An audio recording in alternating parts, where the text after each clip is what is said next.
Mise-en-scène is an important element of film and television production, as it consists of visual elements within a frame. Before I break down my scene, I want you to know some terms we've learned. Dominant.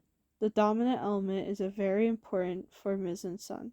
This would be dominant things such as the characters, objects throughout the scene, or a background element. Most of the time, the dominant element is in the center of a frame. Lighting. The lighting within the scene can determine what the mood may be. The different types of light would be high key lighting, brightly lit subjects, few shadows. Low key lighting, darker scenes, less light, creates a mood in the atmosphere. Shot and camera proxemics. The type of shot of the camera can impact the mood and tone of a scene. The distance can also affect how we feel about the scene. This changes our perception.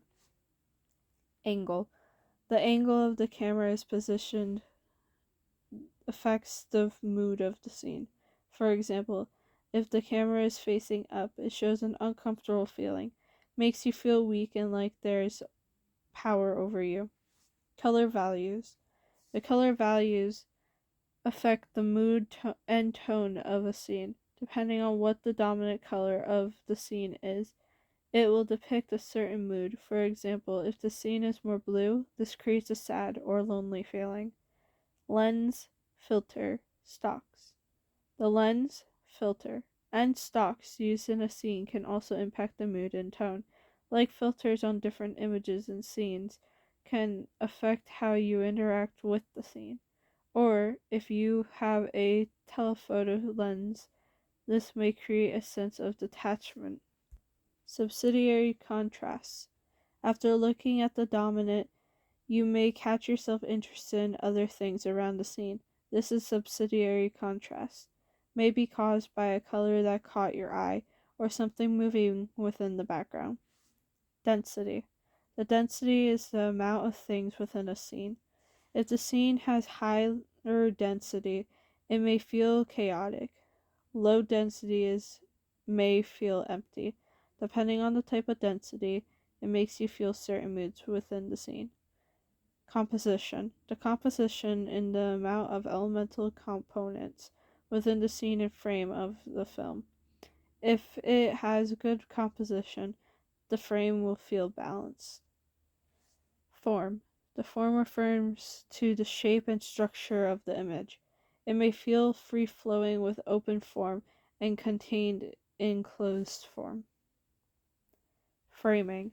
The framing is the way the visual elements are contained in the frame of the scene. This can also affect the movement within the scene. While loose framing feels more open, and tight framing feels more restrictive. Depth. The depth is the number of levels / planes within the frame. If you have a single plane, it may feel flat. Depth can also create a sense of perspective and distance with elements being closer or farther away. Character placement. Character placement throughout a scene impacts the perception of the scene.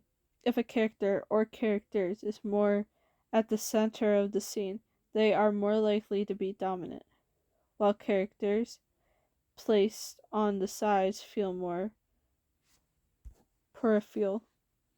Staging positions.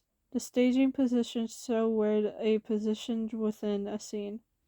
If you have someone facing full front, they are perceived as more dominant, and you are able to see their facial expressions on how they feel, rather than if someone is back towards you. Character proxemics. The proxemics of characters in the space in between the characters within the scene. If the character has a lot of space, they may come off as distant, and if they don't have a lot of space, it could make it feel intimate. This may also show their relationships with others. Placement of objects or repetitive symbols. Objects or symbols that appear in multiple scenes may have visual anchors and what may happen in the future of the film. The repetition of items can help the viewer have a better understanding.